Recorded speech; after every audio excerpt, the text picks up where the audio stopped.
Pues si les parece bien, vamos a comenzar nuestra clase el día de hoy. Ya nuestros compañeritos se irán uniendo poco a poco a la clase. Por hoy, pues como en todas las clases, vamos a darle muchas gracias a Dios nuestro Señor. Estarán de acuerdo que es tan bueno con nosotros. Hablábamos a saludarnos ya de tantas bendiciones que nos concede.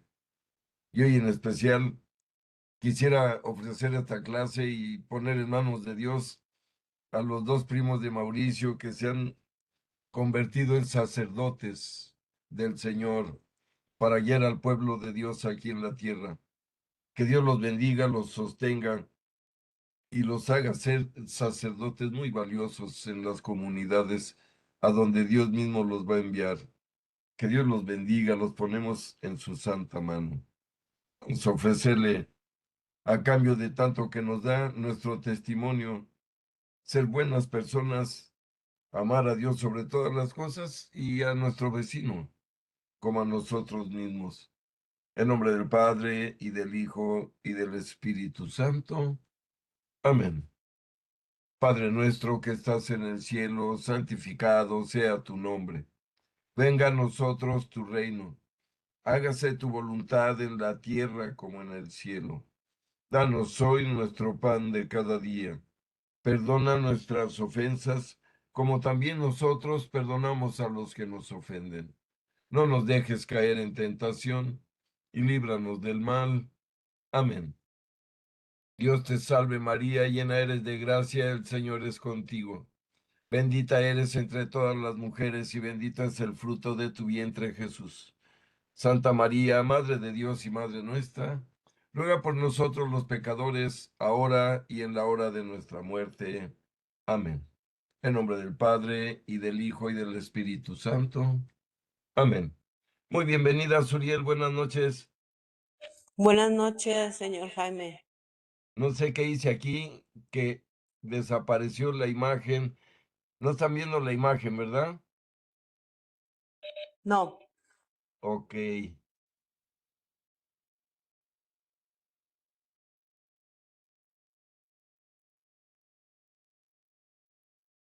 híjole, híjole, híjole. Perdónenme, ¿eh?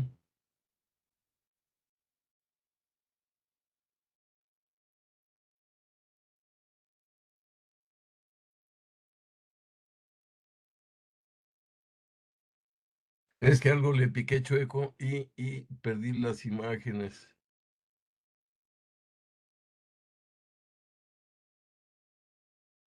Ténganme paciencia, se los pido.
Ya se ve, Jaime.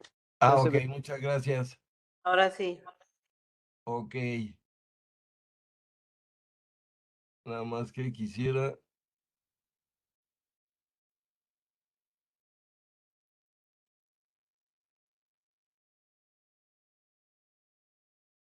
Ok, ahora sí ya lo ven, ¿verdad?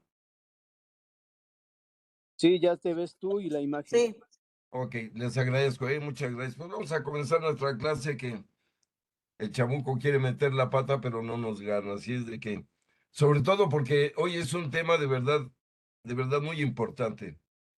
No lo digo exagerando, porque hoy vamos a hablar de la gracia y la justificación. Que eso es finalmente lo que va a determinar si nos salvamos o si nos perdemos al final de nuestra vida.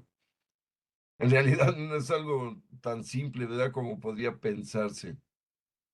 Así es de que vamos a retomar nuestro tema en el Catecismo, página 541 de nuestro Catecismo de la Iglesia, en el que estamos en el capítulo tercero y vamos a iniciar el artículo segundo precisamente sobre este tema de la gracia y la justificación. Son dos cosas fundamentales y ojalá el catecismo nos ayude a entenderlas perfectamente. ¿Para qué? Para sacarles provecho. Porque, miren, les digo de antemano, no hay nada más valioso que podamos obtener de Dios que la gracia, para entender el tema desde el principio. La gracia es la que nos va a justificar. Y decíamos, ¿qué es la gracia? La gracia es la amistad de Dios hacia nosotros, de Él hacia nosotros. Si Dios me considera su amigo, me está otorgando su gracia. Y por lo tanto voy a estar protegido porque es mi amigo, no porque yo lo considere mi amigo. Si ustedes le preguntan a cualquier ser humano, pues va a decir que Dios es su amigo y que lo quiere mucho. Pero no, la gracia es que Dios me considere a mí su amigo, no que yo lo considere a él mi amigo. Pero vayamos al tema si les parece. Página 541, numeral 1987. Y vamos a comenzar primero, para comenzar con este asunto, con la justificación, precisamente. Y llevados de la mano ni más ni menos que por San Pablo, que trató sobre este asunto en sus cartas ampliamente. Recuerden, amigos, que San Pablo fue llamado por nuestro Señor Jesucristo, no era apóstol, no fue discípulo, no conoció a Jesús en su vida, nunca lo escuchó, nunca lo vio hacer milagros. Pero Dios escogió a San Pablo para explicar este tipo de cosas, que son académicas, que quedaban un poco, miren, recuerden que San Pedro pues era analfabeta, jamás aprendió a leer y escribir. De los 12 apóstoles, solo Mateo sabía escribir, y párenle. Pero Pablo era un erudito de universidad, preparado, culto, con varias carreras, si me permiten expresarlo así. Estudió en las mejores escuelas, hablaba varios idiomas. Y vamos a ver cómo nos explica este asunto que no es fácil de explicar. Y vamos a comenzar, como decíamos, con la justificación. Numeral 1987, y dice nuestro catecismo: la gracia del Espíritu Santo tiene el poder de santificarnos, es decir, de lavarnos de nuestros pecados y comunicarnos la justicia de Dios por la fe en Jesucristo. Dice San Pablo en Romanos capítulo 3, versículo 22, y también por el bautismo. Pero en Romanos capítulo 6, versículos del 8 al 11, nos dice San Pablo: y si hemos muerto con Cristo, creemos que también viviremos con Él, sabiendo que Cristo, una vez resucitado de entre los muertos, ya no muere más, y que la muerte no tiene ya señorío sobre Él. Su muerte fue un morir al pecado, de una vez para siempre, mas su vida es un vivir para Dios.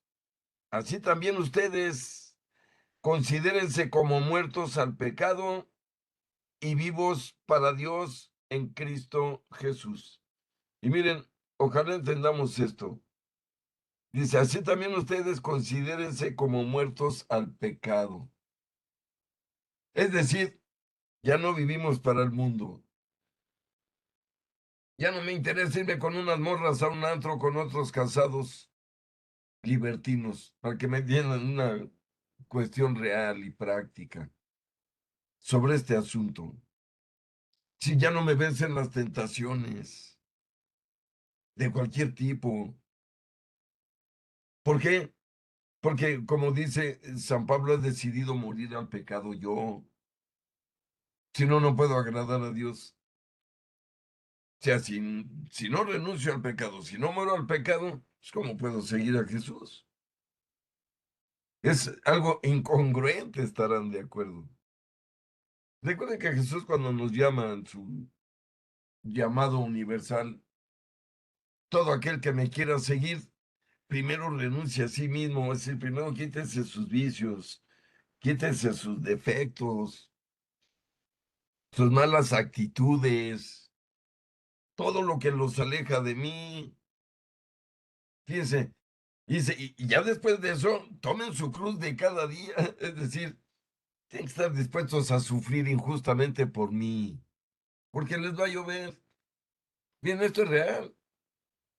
Y dice finalmente el Señor Jesús, y si mueren para el pecado, usando las palabras de Pablo, aceptan la cruz de cada día, ahora sí me pueden seguir, ahora sí síganme, dice el Señor. Pero miren, para explicarlo de una manera práctica, un borracho que tiene a su familia totalmente envenenada no puede seguir a Jesús.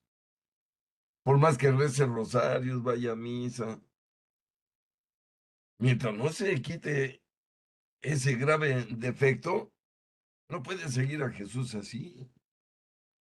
¿Cómo puede predicar de Cristo un borracho o un ladrón o una persona que practica el sexo desordenado y se la pasa viendo pornografía? Una persona así no puede seguir a Jesús. Y tampoco quiere, hay que decirlo con toda la realidad que conocemos. Porque hemos dicho, miren, para seguir a Jesús debemos querer, debemos aplicar la voluntad de nuestras decisiones. Por eso habla Pablo de lo que habla. Y sigue diciendo, por el poder del Espíritu Santo participamos en la pasión de Cristo, muriendo al pecado y en su resurrección, naciendo a una vida nueva. Somos miembros de su cuerpo, que es la iglesia, sarmientos universales a la vid, que es él mismo. Miren, son alegorías que pone San Pablo sobre este asunto. Miren, recuerden que Jesús dice, yo soy la vid verdadera. La vid es la planta que produce las uvas. Obviamente es una parábola, como siempre nos habla Jesús en parábolas. ¿Por qué? Porque nos dice que la iglesia es, como dice aquí, su cuerpo. La iglesia es el cuerpo de Cristo.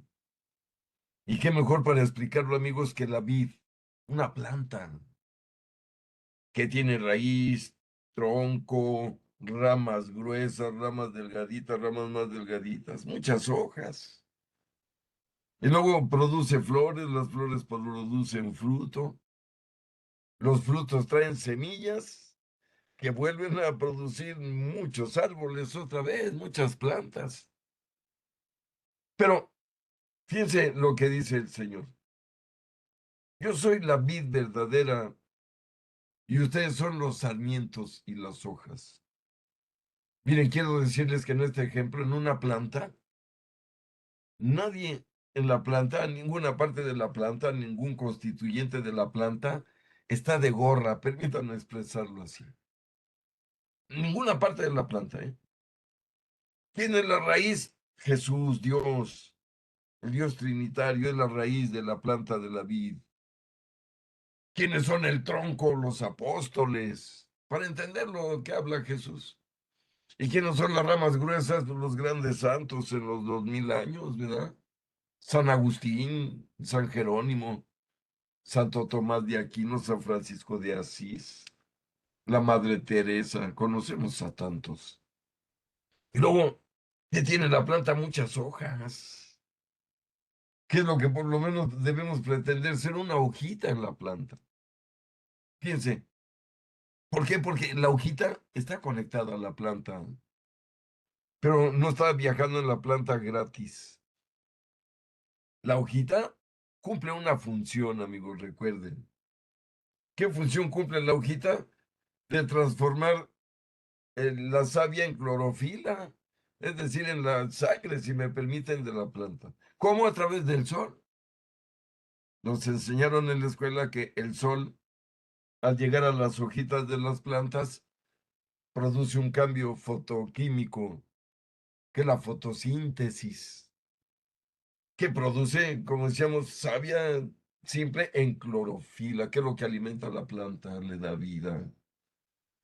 Entonces, miren, si somos hojitas, tenemos que hacer nuestro trabajo. No estamos aquí para ir nada más de gorra sin hacer nada. Como les decía, en la planta no hay ninguna parte de la planta que esté ociosa. Todas tienen una función, igual nosotros en la iglesia tenemos una función todos. ¿Cuál es nuestra función? Pues evangelizar. Todos los bautizados tenemos la obligación de hablar a los demás de Cristo. No crean que nomás los sacerdotes y los misioneros. Decía el gran San Pablo, ¿por qué de hablar y predicar de Cristo a tiempo y a destiempo? Decía San Pablo. Y eso es lo que espera de nosotros nuestro Señor Jesús. Pero vamos a continuar sobre este asunto de la justificación, de acuerdo a esta enseñanza del catecismo. Y ahora nos lo va a explicar San Atanasio de Alejandría, que es de los considerados padres de la Iglesia. Y decía San Atanasio, por el Espíritu Santo participamos de Dios. Por la participación del Espíritu venimos a ser partícipes de la naturaleza divina. Por eso, aquellos en quienes habita el Espíritu están divinizados. Fíjense qué palabra utilizó. Quien tiene el Espíritu Santo, el convertido, está divinizado. Es decir, ya está inmune del mundo. Ya lo protege el Espíritu Santo, que es la gracia, que al final es lo que va a justificar si un alma se va al infierno, se va al cielo, o tiene que irse a limpiar al purgatorio porque salió sucia de este mundo terrenal. Fíjense qué bien nos la puso San Atanasio. Dice, por eso en aquellos en quienes habita el Espíritu están divinizados. Es decir, quien está en gracia está divinizado. Les pongo el ejemplo del gran Job en la Biblia. Si ustedes ven el capítulo 1 del libro de Job, vemos que Dios estaba dando audiencia a los ángeles y arcángeles. Y entre ellos se metió Satanás, que recuerden que es un ángel caído. Y le dice, Dios, mira a mi siervo Job, cómo me adora, me bendice, me alaba. Y le dice Satanás, no, pues qué fácil, te bendice y te alaba y te da gracias porque lo tienes bien rico, con hijos, bienes, esclavos, riqueza, oro, poder.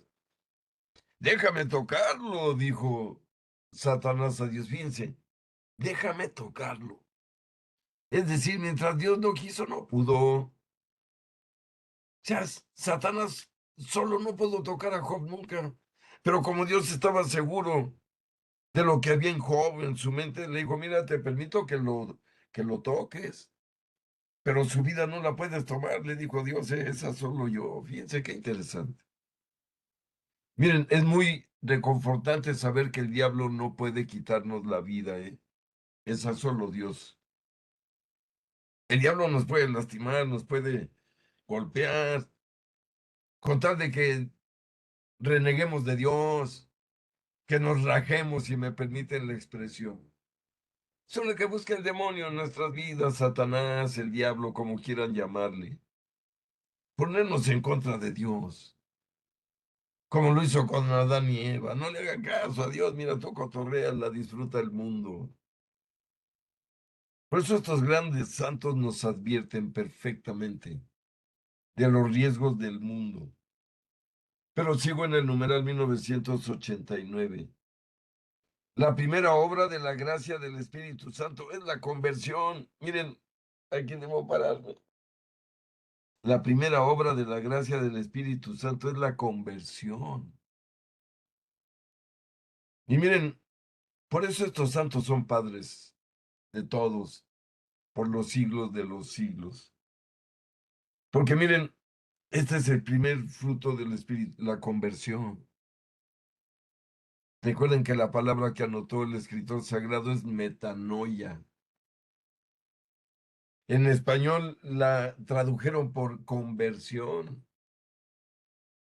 Pero la palabra conversión no es tan rica como la palabra metanoia. Porque miren, la palabra metanoia del griego, que fue la palabra original, metanoia quiere decir cambiar mi manera de pensar. Eso quiere decir esa palabra. Cambiar mi manera de pensar mientras vivo en el mundo. Es decir, quitar todos los pensamientos que me quieren alejar de Dios, que me llevan a ofenderlo, que me llevan a desesperarme, a tener envidia, odio, rencor, venganza. Ahí está la chama del maligno en mi persona y en la de todos, ¿eh? Por eso, miren, si nos convertimos, ya no nos va a hacer daño el demonio. No puede. ¿Cómo no pudo con Job? Recuerden que Job aguantó todo lo que le mandó el demonio. Primero le mandó asaltos, robos, pobreza. Finalmente le dijo el demonio, ah, no, mira, no te maldice porque pues, aunque ya se quedó sin dinero y sin bienes y hasta sin familia, pero está bien sano, pues así cualquiera te bendice. Y le dijo el Señor, tócalo en la salud para que veas que me ama. Y recuerden, ni tardo ni perezoso Satanás fue y le hizo salir unas llagas al pobre de Job, que le salieron en todo el cuerpo como una lepra incurable. Ya no lo reconocía la gente, era una llaga totalmente eh, supurante de pus. Pero miren, ¿cuál era la frase de Job? Ustedes la deben saber. Señor, tú me lo diste, tú me lo quitaste, bendito sea, Señor. Mientras venga de ti lo acepto, porque tú eres Dios. Y ahí está la clave del asunto del que está hablando San Atanasio.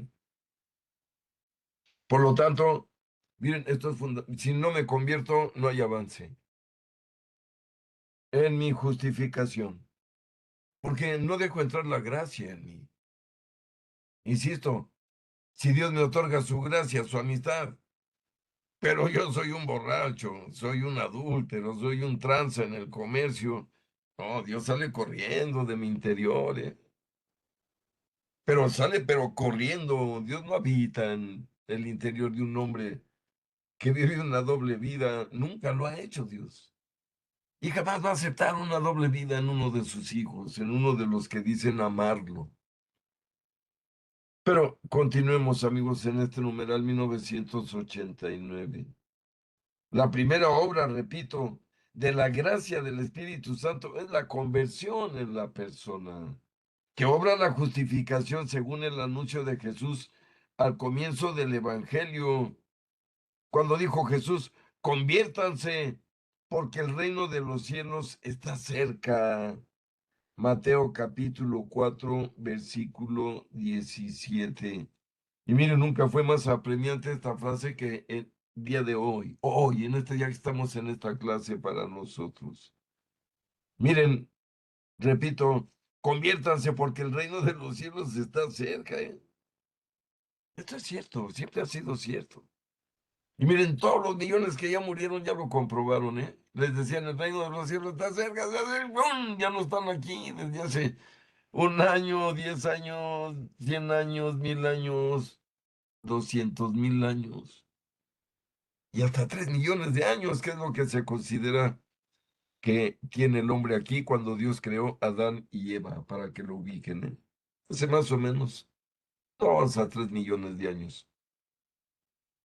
Claro, la civilización comenzó con el pacto con Noé, que esa ya es una historia humana totalmente anotada en el mundo con huellas arqueológicas. Y a la fecha del diluvio, pues sí la conocemos, fue aproximadamente hace unos 15.000 años, 14.000, 15.000 años. Pero miren, ¿por qué hubo tanto tiempo con el hombre perdido, como hombre de las cavernas, como el hombre sedentario, ¿verdad? Que andaba buscando dónde colectar frutos y matar animales fácilmente y agarrar pescados ahí en la orillita. Sabemos que Así fue el hombre por muchos miles de años, vivía en las cavernas, ¿eh? Como un animalito más, porque fue el rechazo de Adán y Eva. Como que dijo Dios, ya se quieren ir solos, pues váyanse solos. Claro, no tuvo piedad y eligió a Noé para hacer un pacto y luego a Abraham. Pero volvamos a nuestro catecismo. Sigue diciendo el numeral 1989. Movido por la gracia, el hombre se vuelve a Dios y se aparta del pecado. Insisto, debe ser algo automático. Si yo digo que ya me convertí y sigo con sexo desordenado, sigo bebiendo de más, ofendiendo a mi familia, no, me está engañando el chamuco, ¿verdad? Es como aquel católico que dice, yo voy a misa cuando me nace. Y todavía le ponen la coronita, la frase, para escucharla con atención, dicen. No, amigos, a misa los domingos hay que ir, queramos o no, tengamos ganas o no. Pues ya hemos dicho que es un mandamiento, no es una sugerencia de Dios. Y ahí está el problema, ¿eh? Pero, miren, dice aquí, movido por la gracia, el hombre se vuelve a Dios y se aparta del pecado, acogiendo así el perdón y la justicia de lo alto. La justificación no es solo remisión de los pecados, sino también santificación y renovación del interior del hombre, ya lo decíamos. Por eso se debe invertir y se debe poner por delante la voluntad, es decir, debo querer ser bueno. Debo cada vez alejarme de los pecados de mi niñez, de mi juventud, de mi infancia, de mi adolescencia, de mi primera adultez, de mi inmadurez. Tengo que irlo superando. Pero dice aquí, amigos, numeral 1990, la justificación libera al hombre del pecado que contradice al amor de Dios y purifica su corazón. La justificación es prolongación de la iniciativa misericordiosa de Dios que otorga el perdón, reconcilia al hombre con Dios, libera de la servidumbre del pecado y sana el interior de la persona. La justificación es al mismo tiempo acogida de la justicia de Dios por la fe en Jesucristo. La justicia designa aquí, perdón, la rectitud del amor divino, como la justificación son difundidas en nuestro corazón, perdón, con la justificación son difundidas en nuestros corazones la fe, la esperanza y la caridad. Y nos es concedida la obediencia a la voluntad divina. Pero miren, ¿qué es la justificación? Lo que va a salvar a todas las almas del planeta Tierra. Miren, no hay un solo ser humano creado por Dios que se haya salvado por sus obras, ¿eh? Por sus propios méritos. No van a encontrar ninguno. Todos los seres humanos fallaron, excepto la Virgen María, ¿verdad? Excepto, como hemos dicho, Job, Elías también se salva. Juan el Bautista, que misteriosamente son la misma persona. Pero todos los demás seres en la Biblia fueron seres humanos falibles, pecadores. Algunos cometieron crímenes. Por ejemplo, Moisés mató a un egipcio, ¿verdad? Y tenía orden de aprehensión. Pero Dios tenía otros planes para él. Fíjense, lo elige a los 80 años de edad para sacar al pueblo y conducirlo hacia la tierra prometida. A los 80 años, pueden imaginarse. Perdón por lo que voy a decir, pero Moisés ya cobraba su pensión del bienestar, ya estaba retirado. Y... No, Dios a veces tiene otros planes que de momento no entendemos, ¿eh? Pero miren, el rey David violó a una mujer ajena. A la esposa de uno de sus soldados estaba defendiéndolo en la guerra. Nomás calculen ese pecado. No van a encontrar un santo ni patriarca que no haya cometido pecados, ¿eh? Abraham, Isaac, Jacob, todos cometieron errores. Unos pequeños, otros más grandes. Porque es en la naturaleza del hombre la tendencia hacia el mal, porque el demonio está trabajando, amigos. Si no existiera el demonio, no existiría esa tendencia del hombre hacia el mal, porque nadie lo jalaría. Aquí hay un imán permanente mientras vivamos en la tierra hacia el mal que nos pone el demonio. Mira, ya sé lo que te gusta, disfrútalo. Mira, ya sé lo que te gusta. La última vez no pasa nada, todos lo hacen, no seas tarugo. Todo eso nos dice el demonio, ¿verdad? Hay que resistirlo. Como nos han enseñado grandes santos, como el Padre Pío, que no es declarado santo, pero lo es. O las grandes monjas como Catalina o Santa Teresa de Ávila, que lo hacían huir. Ya no hablar de San Miguel Arcángel y de la Virgen María, que hacen que el demonio salga pitando, ¿eh? No se atreve ni siquiera a verlos, ni a María, ni al Arcángel Miguel. ¿Dónde está su poder del demonio? Su poder del demonio está en nuestra debilidad. Cuando le cedemos nuestra voluntad, ¿verdad? Para que nos dé probaditas de ese mundo, de este pecado que nos dice el catecismo que debemos romper con él. Acuérdense que Jesús nos dijo, yo no soy del mundo como ustedes no son del mundo, ¿eh? Es decir, los que sean de mí, los que estén de mi parte, ya no pertenecen al mundo. De acuerdo a ustedes, ya dicen que pertenecen a mí, pues hay que demostrarlo con la vida todos los días, cotidianamente. Pero seguimos en el numeral 1992 y volvemos por necesidad a San Pablo, que decíamos que es el maestro en este tema. Y dice el catecismo, la justificación nos fue merecida por la pasión de Cristo, que se ofreció en la cruz como hostia viva, santa y agradable a Dios, y cuya sangre vino a ser instrumento de propiciación por los pecados. Recuerden que esto lo sabemos perfectamente. Por la propiciación de los pecados de todos los hombres. La justificación es conocida por el bautismo, sacramento de la fe. Nos asemeja a la justicia de Dios que nos hace interiormente justos por el poder de su misericordia. Tiene por fin la gloria de Dios y de Cristo y el don de la vida eterna. Esta es la justificación. Ya decíamos que ningún hombre ha conseguido su salvación por sus propias obras, por sus hechos.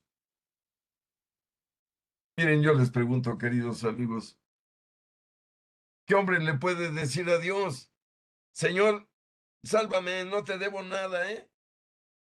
No te debo absolutamente nada. Hice lo que me pediste. ¿Se acuerdan de aquel joven rico? Ustedes lo deben recordar. Que le dice, Señor, ¿qué debo hacer para salvarme? Y Jesús le dijo, pues solo guardar los mandamientos, amarás a Dios sobre todas las cosas, guardarás las fiestas, no jurarás en vano, no robarás, no matarás, honrarás a tu padre y madre, etcétera. Y contestó el joven rico, ¿se acuerdan? Todo eso ya lo cumplo desde que soy niño, dijo. ¿Qué más debo hacer? Y le contesta Jesús ya de una manera irónica. Si quieres ser perfecto, ve y vende todo lo que tienes, repártelo entre los pobres y luego ven y sígueme. Fíjense, ¿qué dice la Biblia? Que aquel rico se dio la media vuelta y se fue muy triste porque tenía muchos bienes, dice la palabra de Dios. Fíjense qué tremendo. O sea, rechazó la salvación por seguir administrando esos bienes de los que nos está diciendo el catecismo que debemos nosotros rechazar automáticamente. Nosotros no estamos aquí para buscar 10 casas con alberca y 20 coches de lujo. Eso no. Mira, una persona que tiene 10 casas solo puede vivir en una, el que tiene 10 coches solo puede manejar uno. Todo lo demás es vanidad. Dice el libro del Eclesiastés, todo es vanidad en el hombre. Decía San Francisco Javier, el gran jesuita que convirtió al Asia lejana. Decía, el mundo está lleno de tantas cosas que yo no necesito, decía San Francisco Javier. Miren, y así están las tiendas, las plazas, repletas de cosas que no necesito. Ah, pero me las ofrecen en oferta a mitad de precio. Llévatelo ya, cómpralo ahora. Esa es nuestra vida en la actualidad. Por eso Dios nos advierte que no caigamos en ese consumismo absurdo. No, amigos, nosotros estamos aquí para agradar a Dios, no para, como decimos, consumir todas esas cosas lujosas. Cuidado, porque estamos hablando de decisiones en el interior. Miren, ¿de qué le sirve lo dice Jesús? ¿De qué le sirve al hombre ganar todo el mundo, pero a cambio perder su alma? ¿Qué negocio tan malo hace un ser humano que hace eso, eh? Y miren, todos los narcos están haciendo eso.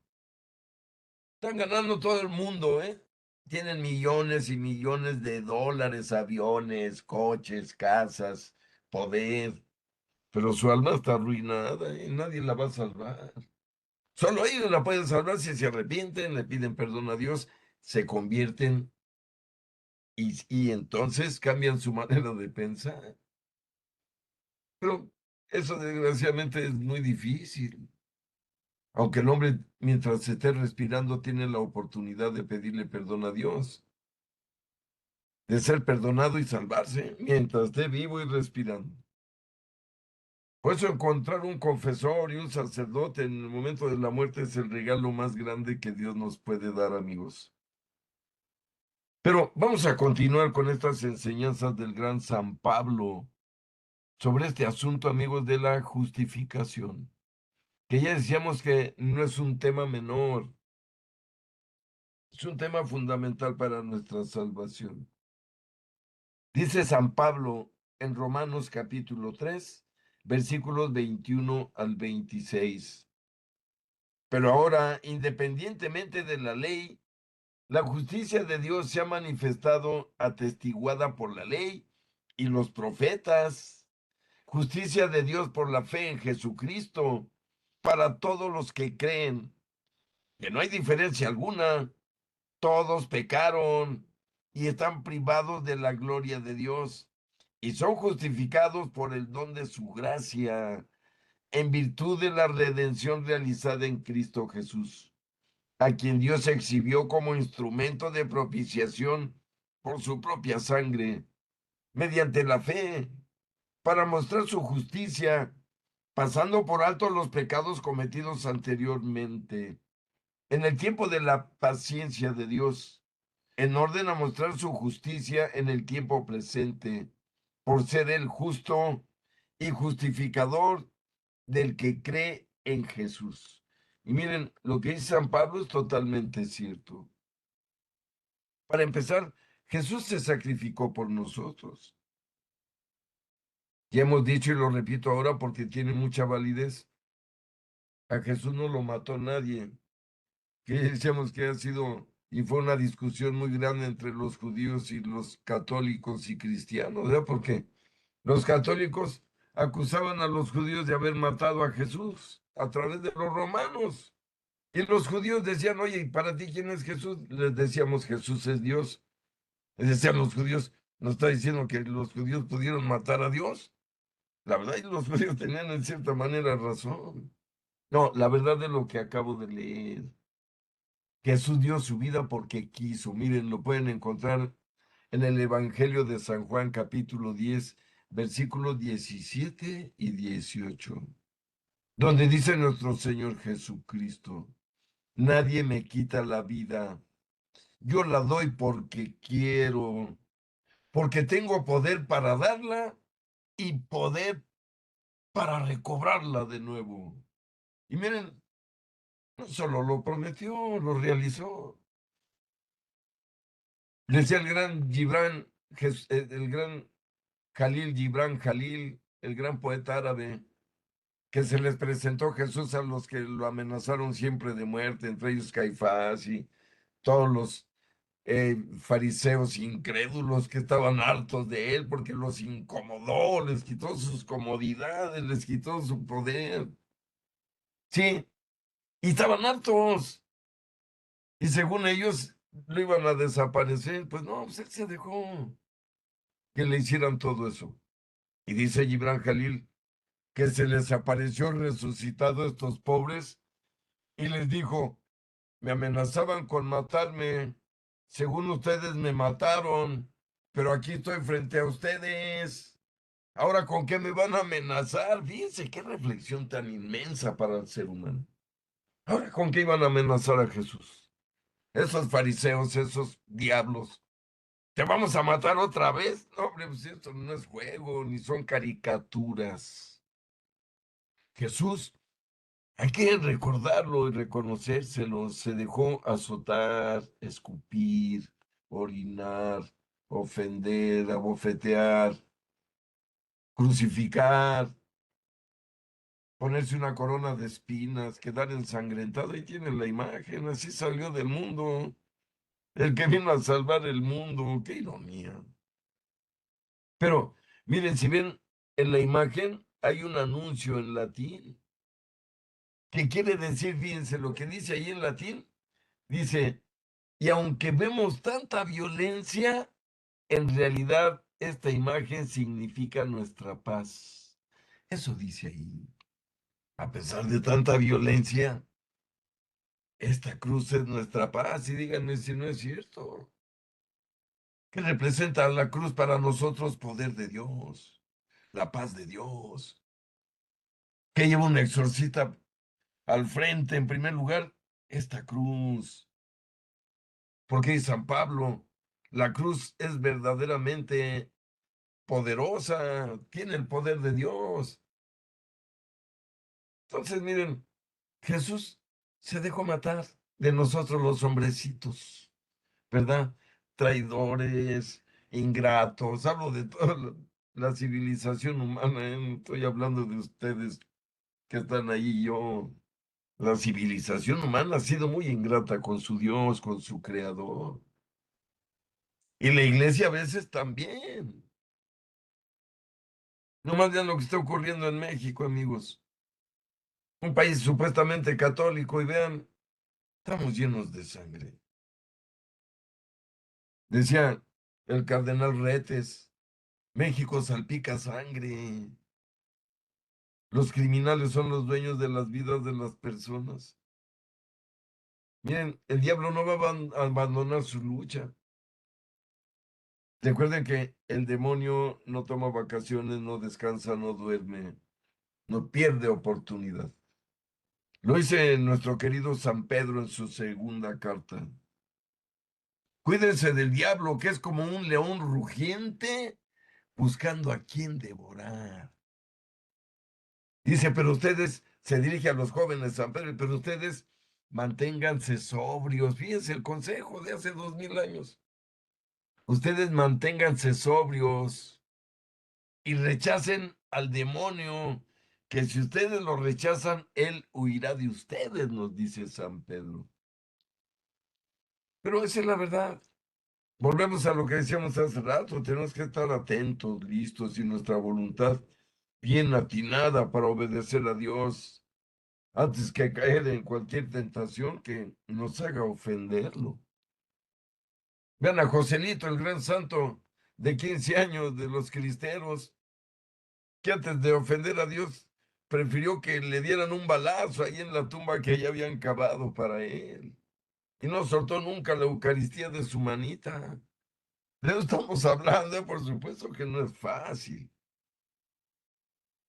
Pero ¿a poco para Jesús fue fácil soportar todo eso? Fíjese, siendo Dios, siendo el amor, siendo la luz, siendo la hermosura, siendo la belleza, siendo la verdad.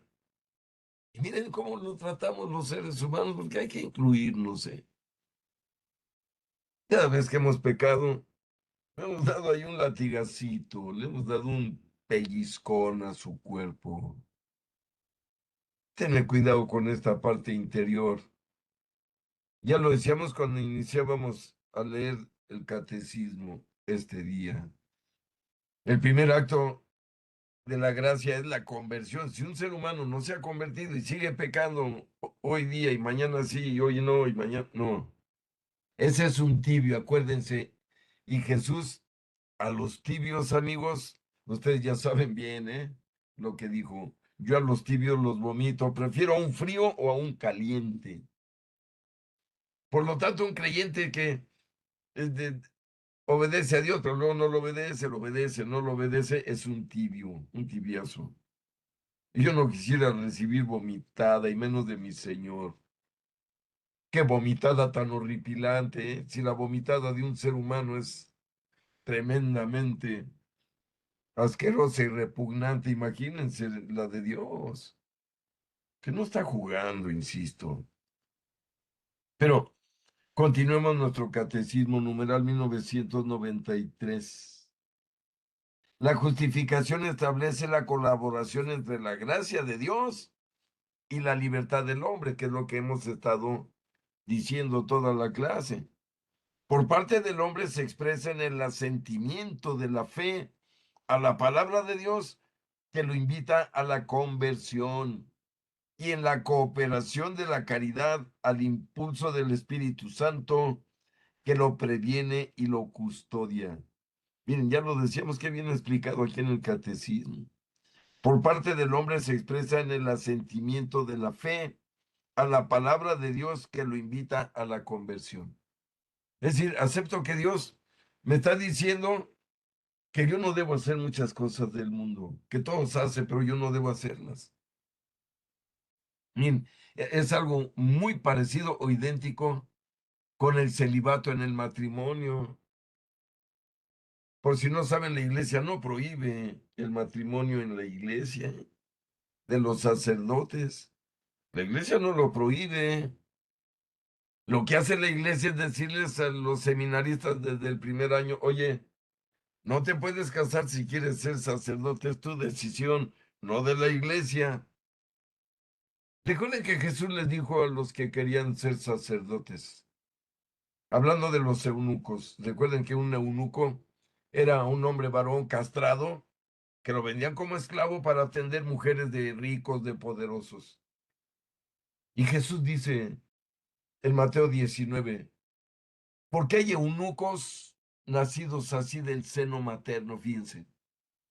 Es decir, personas que nacen con el pene atrofiado, con la vagina atrofiada, o nacen hermafroditas con los dos sexos.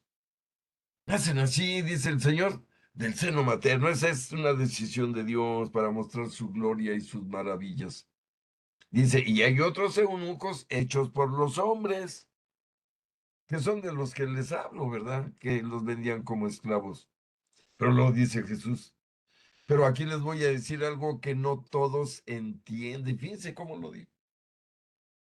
Porque hay eunucos que se hicieron tales a sí mismos por el reino de los cielos. El que pueda entender, que entienda, dijo Jesús, a los discípulos y a una multitud. Porque hay eunucos que se hicieron tales a sí mismos. Es el caso de los sacerdotes. Nadie los obliga, ¿eh? Ellos se tienen que hacer eunucos a sí mismos. Perdónenme la expresión, aunque tienen pene, saben que no lo pueden usar sexualmente, se lo cortan mentalmente para no caer en tentación. Pero nadie los obliga, ¿eh? Que no los engañen. Todavía en los últimos semestres, poco antes de la ordenación, todavía le dicen, oye, no te mueve el tapete alguna mujer, no te mueve el tapete, formar una familia, todavía estás a tiempo. Porque si te decides, tú mismo tienes que decirle a Dios que aceptas no casarte nunca. Jesús no te obliga ni la iglesia te obligan.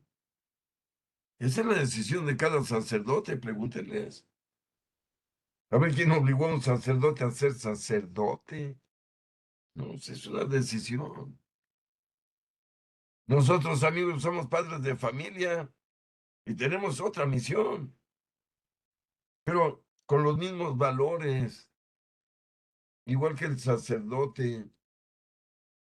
Si ya estamos convertidos, ya no vivimos para el mundo. Ya no obedecemos las cosas que nos propone el demonio en nuestro interior, conociendo ese demonio, nuestras debilidades, nuestras flaquezas. Miren, y la manera de soportar todos los embates del demonio lo dice San Juan, primera carta de San Juan, capítulo 5, versículos del 1 al 4. Y luego el versículo 18, que dice, el amor a Dios consiste en guardar sus mandamientos, no en decirle que lo amamos, no, eso a Dios no le importa. A Dios hay que decirle que lo amamos guardando sus mandamientos. Y dice el versículo 18, y si ustedes guardan los mandamientos, entonces el diablo no puede tocarlos. Fíjense lo que dice. Sí quiere tocarlos, pero no puede. Y miren a qué se refiere a los 5 mandamientos de la iglesia. Es una protección ante el demonio, por favor, créanlo. Es lo que protegió a Job, que al final, vean, terminó siendo el doble de rico, más feliz, llegó hasta los 130 años de vida, recibió el doble de dinero. No, miren, Dios cumple sus promesas, para bien y para mal. También para mal, les dijo a los de Sodoma, cambien o los voy a destruir, y miren, no cambiaron y gulp. Sí, los destruyó, igual que a los del diluvio, ¿eh? O sea, cuando Dios promete algo, lo cumple. Para bien, que es la salvación y la vida eterna, pero también para mal. Cuando dice, si sigues así actuando, vas a parar en la ajena, en el infierno. Lo dice en varias ocasiones. Cuando, por ejemplo, les dice, apártense de mí, malditos, váyanse a la ajena, porque tuve hambre y no me dieron de comer. Tuve sed y no me dieron de beber. Tuve frío y jamás me dieron una ropita para quitármelo. Y hemos escuchado esa enseñanza del Señor, amigos. Insisto, esto no es juego. Cuando termine el sermón de la montaña, dice el Señor, acuérdense, quien escuche mis palabras y las ponga en práctica, ese es el que se va a llevar todos los premios de la palabra de Dios. Pero el que escuche mis palabras y no las ponga en práctica, dice el Señor, ese va a parar en el lago de fuego para un sufrimiento eterno. Lo dice Jesús, yo no. O sea, con Jesús no podemos andar en que sí, pero no. O le digo a Jesús que sí, pero a escondidita, según yo hago lo contrario. No, hombre, miren, de Dios no podemos escondernos absolutamente en ningún lugar, no digo del mundo, sino de la creación. No digo del universo ni de las galaxias, sino de la creación. Dios es omnipotente, es omnisciente y es omnipresente. Está presente en toda su creación. No nos podemos esconder de él ni abajo de la cama, ni en un cuarto oscuro, ni en una cueva. ¿Saben por qué no podemos? Porque Dios habita en nuestro interior. ¿Cómo me puedo esconder de Dios si habita en mi interior? ¿Cómo le llamamos a la presencia de Dios en nuestro interior? Conciencia. A ver quién de ustedes puede engañarse a sí mismo y decir, no me llamo así, me llamo asá. No podemos. ¿Quién puede robar y decirle a su conciencia, no pasó nada, hombre, no te fijes, voltea para otro lado? Aguas. Por eso insisto que de Dios no nos podemos esconder porque anda allá adentro, adentro, donde originamos los pensamientos. Ojalá entendamos a nuestro Dios racional, que no es un Dios huichilopostli, ¿verdad? Que no nomás una imagen como muchos ven a nuestro Dios. Ya hemos dicho que creer en Jesús no ha salvado a nadie en los 2000 años. A ni una sola persona. Lo que ha salvado a millones es creerle a Jesús, creerle, no solo creer que existe. Pues creer que existe es fácil, le pongo su cruz ahí, su cuadrito, y ya no. Lo que nos salva es creerle a Jesús, todo esto que nos está pidiendo que hagamos, que nos convirtamos, que guardemos sus mandamientos. Eso sí salva creerle a Jesús. Que es un Dios que habla, nos acompaña todos los días, a todas horas. Por eso le decimos, Padre nuestro que estás en el cielo, santificado sea tu nombre.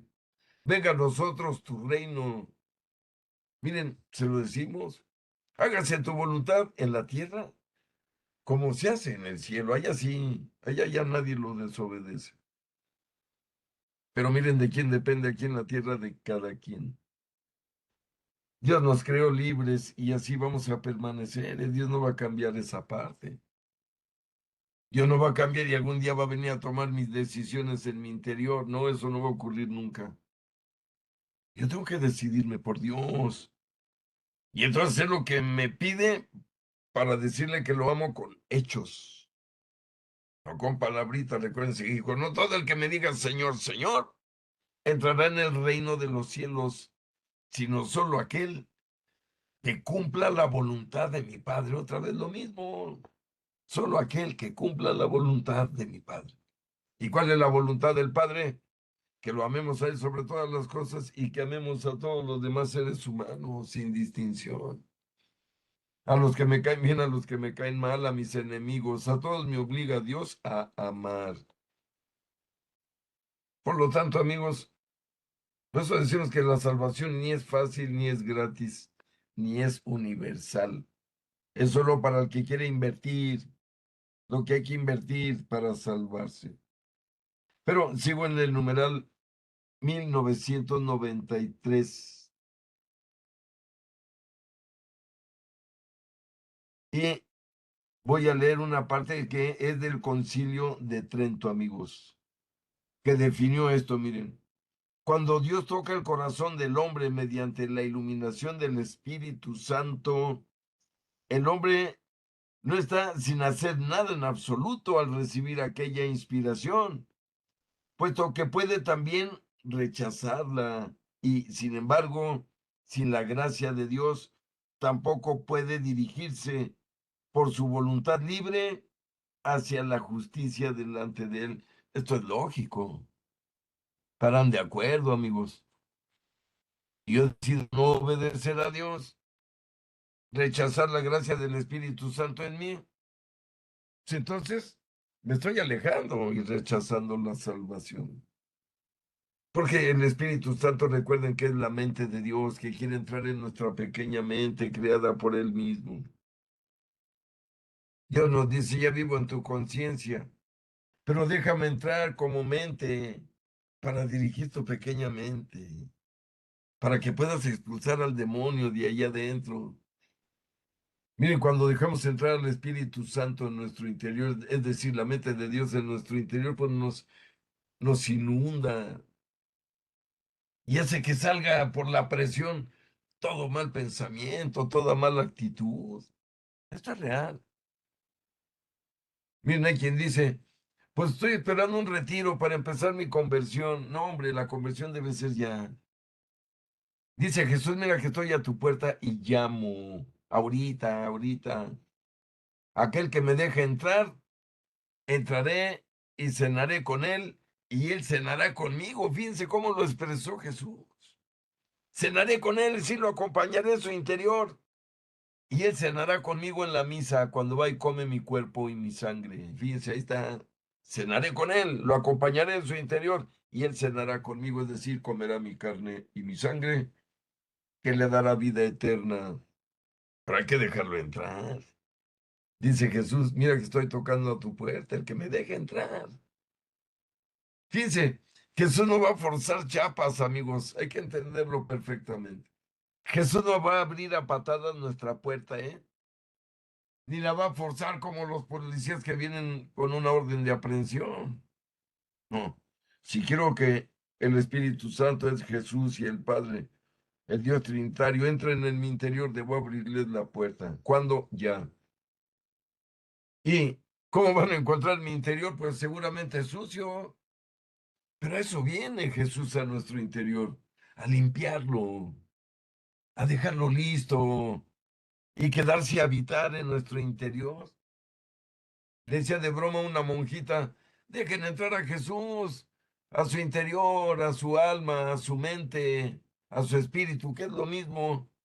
Y decía aquella monjita, al fin que él trae ajax y maestro limpio, y trae fibras para quitar cochambre. Esa es la realidad. Miren, es algo que solo no podríamos limpiar en nuestro interior si no dejamos que entre Jesús y el Espíritu Santo Y ellos nos traen todos los productos químicos, permítanme la expresión, para dejar perfectamente limpio mi interior. Algo que yo no podría hacer nunca. Insisto, por eso dice Jesús, mira que estoy llamando a tu puerta. Ábreme, ábreme. Y entonces serás salvado. Por ti mismo, ¿eh? Porque tú lo decides en el momento en que lo decidas. Pero sigue diciendo en numeral 1994, y ya con este terminamos nuestra clase de hoy, queridos amigos. La justificación es la obra más excelente del amor de Dios, manifestado en Cristo Jesús y concedido por el Espíritu Santo. San Agustín afirma que la justificación del impío es una obra más grande que la creación del cielo y de la tierra, porque el cielo y la tierra pasarán, mientras la salvación y la justificación de los elegidos permanecerán eternamente. Dice incluso este San Agustín que la justificación de los pecadores supera a la creación de los ángeles en la justicia porque manifiesta una misericordia mayor. El Espíritu Santo es el maestro interior, haciendo nacer al hombre interior. La justificación implica la santificación de todo el ser, de toda la persona. Si en, otro, si en otros tiempos ofrecieron sus miembros como esclavos a la impureza y al desorden, hasta desordenarlos, ofrézcanselos igualmente ahora a la justicia, para la santidad, al presente, libres del pecado y esclavos de Dios, fructificarán para la santidad y el fin será para ustedes la vida eterna. San Pablo capítulo 6 versículo 19 y versículo 22. Y ahí le dejamos por hoy, queridos amigos. Ojalá saquemos provecho de la gracia de nuestro Señor y de su justificación. Nos vamos con la idea que todos los seres humanos que están en el cielo se salvaron por la justificación dada por Dios, no por propios méritos. Lo que salva es la gracia. Porque recuerden que todos nos presentamos al juicio personal sucios, llenos de podredumbre, está bien claro en la Biblia. Y Dios nos limpia por su amor. Recuerden que decimos, Santa María, Madre de Dios, ruega por nosotros los pecadores, ahora y en la hora de nuestra muerte. Es decir, quiero verte ahí, mamita, porque voy a llegar sucio, para que le digas a tu hijo que me conceda limpiarme la túnica blanca y entrar al cielo. Pero por hoy, queridos amigos, vamos a dejarle ahí. Muy agradecidos, vamos a, repito, aunque sea redundante, agradecerle tanto que le debemos. Y vamos a pedirle que algún día nos justifique y que siempre nos conceda su gracia. A cambio hay que ofrecerle lo que nos pide, guardar sus mandamientos. Tan fácil. En nombre del Padre y del Hijo y del Espíritu Santo. Amén. Padre nuestro que estás en el cielo, santificado sea tu nombre. Venga a nosotros tu reino. Hágase tu voluntad en la tierra como en el cielo. Danos hoy nuestro pan de cada día. Perdona nuestras ofensas, como también nosotros perdonamos a los que nos ofenden. No nos dejes caer en tentación y líbranos del mal. Amén. Dios te salve María, llena eres de gracia, el Señor es contigo. Bendita eres entre todas las mujeres y bendito es el fruto de tu vientre, Jesús. Santa María, Madre de Dios y Madre nuestra, ruega por nosotros los pecadores, ahora y en la hora de nuestra muerte. Amén. Dulce Madre, no te alejes, tu vista de nosotros no apartes. Ven con nosotros a todas partes y solos nunca nos dejes. Ya que nos proteges tanto como verdadera Madre, haz que nos bendiga el Padre, el Hijo y el Espíritu Santo. Amén. Muchas gracias a todos. Dios los bendiga, los acompañe, los cuide de todo mal. Los quiero mucho y los espero el próximo lunes. Hasta entonces, muchísimas gracias a todos. Buenas noches, gracias. Saludos. Buenas noches a todos. Gracias, señor Bendiciones, Jaime. gracias. Dios los Buenas bendiga. noches. Igualmente, Jaime, gracias a ti. Dios los bendiga con abundancia. Gracias.